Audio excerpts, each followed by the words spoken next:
Conference इसलिए महत्वपूर्ण है कि 15 दिन पहले भी पुलिस ने एक ब्लाइंड मर्डर का 36 घंटे में खुलासा किया था। आज फिर से नागदा पुलिस ने त्वरित कार्रवाई करते हुए एक और ब्लाइंड मर्डर का खुलासा किया है, जिसमें एक वरिष्ठ महिला नागरिक की हत्या हुई थी। घटनाक्रम में पुलिस को 28 मार्च को सूचना प्राप्त हुई थी कि 24 मार्च को गुलाबाई कॉलोनी में एक वरिष्ठ महिला नागरिक जिनकी उम्र 68 वर्ष है और नाम उनका प्रीति जैन है, उनके साथ मारपीट हुई है।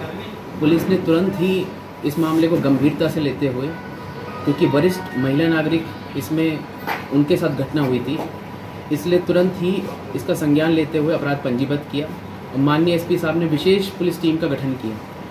हालांकि दुर्भाग्य की बात है कि 2 दिन बाद ही उनकी मृत्यु भी हो गई, परंतु इस दौरान पुलिस ने लगभग 150 सीसीटीवी कैमरे देखे, 50 लोगों से पूछताछ की, कई मुखबिर भी मामूर किए।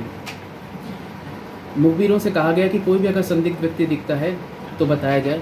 इस दौरान पुलिस ने सभी तकनीकी साक्ष्यों को संकलित कर लिया था। ऐसे एक मुखबिर ने कल बताया कि एक व्यक्ति जो पड़ोस में रहता है, जिसका नाम यशवर्धन सोलंकी है, थोड़ा घबराया सा दिख रहा है। अगर उससे पूछताछ की जाए तो शायद कुछ पता लग सकता है।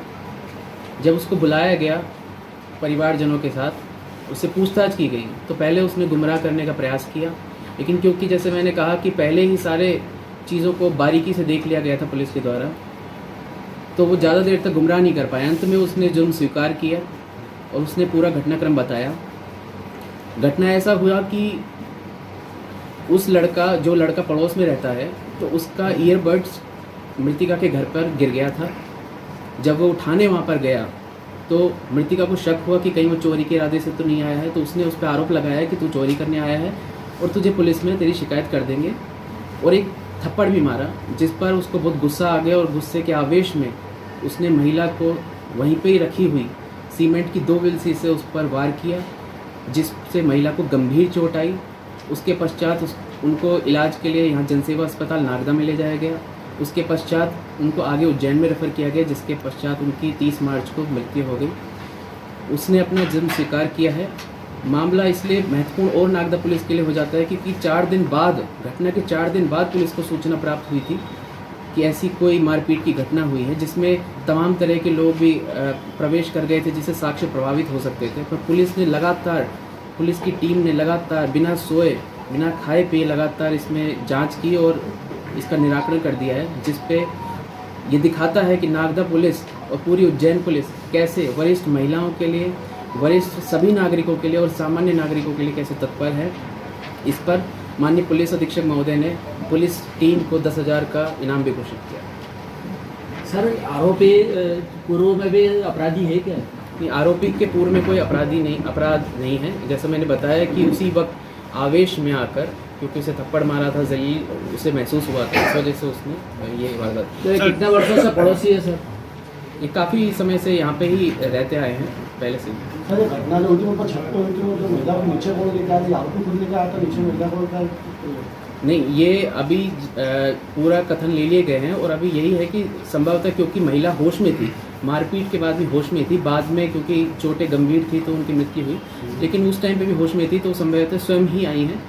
इसमें आरोपी मार के ऊपर ही चला गया।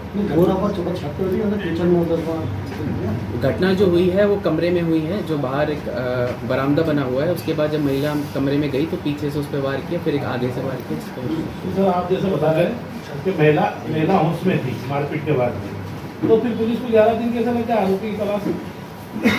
होश में थी, महिला अर्ध होश अवस्था में थी। महिला हल्का फुल्का कुछ बोल पा रही थी, पर इस स्थिति में नहीं थी कि वो कुछ बयान दे पाए, इस वजह से वो ऐसा हुआ।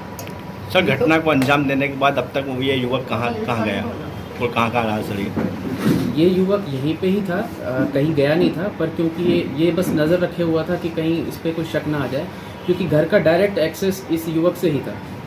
सर, घटना के बाद एयरफोन गिरा, आप बता रहा हो कि कान में लगा के, तो कान में लगा के किस साइड गिरा? वो छत पे दीवार पे घूम रहा था उनकी, या कुछ उसने जान करके फेंका कुछ? जो छत है उसका डायरेक्ट एक्सेस पड़ोसी के घर से है, यशवर्धन के घर से है। और क्योंकि जो फर्स्ट फ्लोर की जो छत है यशवर्धन की, वहीं पे वो रहता, वहीं एक्सरसाइज कर रहा था। वो जनरली वहाँ अमूमन तौर पर एक्सरसाइज करता है।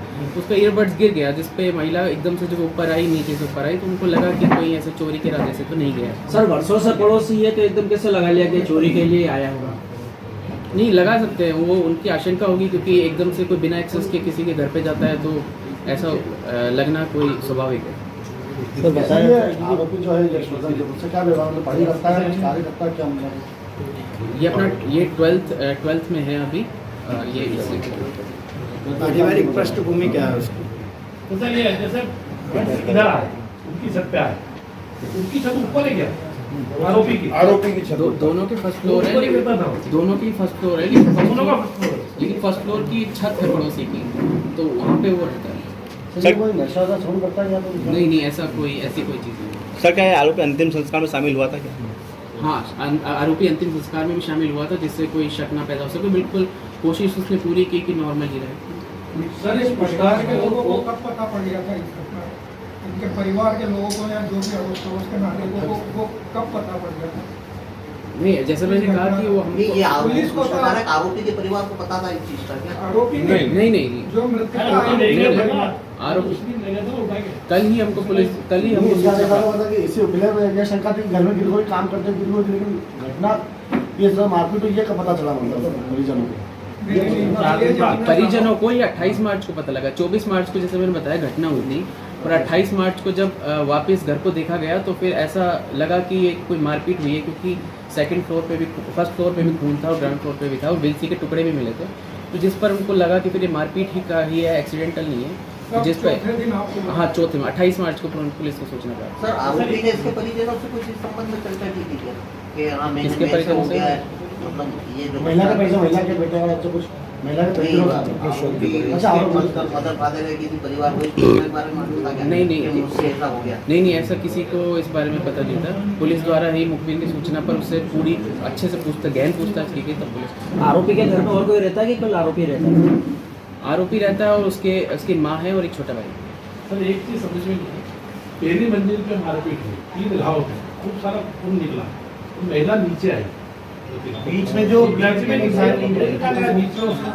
क्या वजह है? जैसे ऊपर को खून चला, खून निकला तो नीचे आई, नीचे चढ़ाव से आई, वो तो क्यों? कहीं ना कहीं 1-2 बूंद 4 हाँ, कहीं तो गिरा नहीं खून के निशान नीचे मिले भी हैं ग्राउंड फ्लोर पे, लेकिन मैंने जैसा कहा कि वो ग्राउंड फ्लोर पे मिले, लेकिन किचन में गई थी महिला, ये जानकारी लगी है कि किचन में भी। जैसे मैंने कहा कि आरोपी से पूरी पूछताछ हो गई है। आरोपी फर्स्ट फ्लोर पे चोट पहुंचा के चला गया था। उसके बाद महिला को होश भी आया होगा, संभवतः यही हुआ होगा कि होश आया, क्योंकि वहाँ पे एक कपड़ा भी मिला है जिसपे खून के निशान है। तो संभवतः महिला ने उसको बांध के नीचे आई होगी, जिससे खून के कम निशान मिले हैं सीढ़ियों के टाइम पे, और नीचे जाकर फिर ज़्यादा जब वो गिर गई होगी बेहोशी अवस्था में, तब जाके उसके खून फिर नीचे फिर से। सर इसमें आरोपी से भी पूछताछ की गुंजाइश है सर? ये जो कहानी है बिल्कुल सीधे गले उतर नहीं रही। नहीं बिल्कुल नहीं, ऐसा नहीं है कि नहीं उतर रही है। यही पूरी पुलिस द्वारा पूछताछ लगभग पूरी कर ली गई है। फिर भी कोई आशंका ना रह जाए, इसलिए पुलिस ने 1 दिन के PR की डिमांड की है, और इस पे आगे भी पूछताछ की जाएगी। जानकारी ऐसी है कि महिला पैसों का धंधा भी करती थी, ब्याज का, तो कोई पैसे से रिलेटेड तो कोई मामला नहीं है? पुलिस ने अभी तक सारी चीज़ें देख ली हैं जो भी आप बता रहे हैं, पर अभी तक ऐसा कुछ भी नहीं है। यही मामला है, वो आक्रोश में आके उसी टाइम पे जो आवेश आता है उसकी वजह से। तो एक चोरी की भी घटना का जब बात की गई थी कि चोरी की गई घटना नंदन की, तो सही? नहीं ऐसी कोई चोरी नहीं। सर कुछ आभूषण गायब थे? नहीं, कुछ चोरी नहीं हुआ है। पकड़ा कैसे सर इसको? जैसा मैंने बताया, मुखबिर से सूचना प्राप्त हुई। मुखबिर की सूचना पे पर कुछ तो क्लू दिया होगा ना मुखबिर ने भी सर आपको? क्या ये गायब नहीं हुआ है, और आगे भी इसको हम सर इसके अंदर तो फॉरेंसिक सबूत आए होते हैं क्या? उसके fingerprint वो हमने रिपोर्ट बिल्कुल हमने फिंगरप्रिंट कलेक्ट किए हैं जगह से घटनास्थल से, और उसको जांच के लिए भी भेज दिया गया है, और जल्दी आगे उसकी जांच की रिपोर्ट आएगी।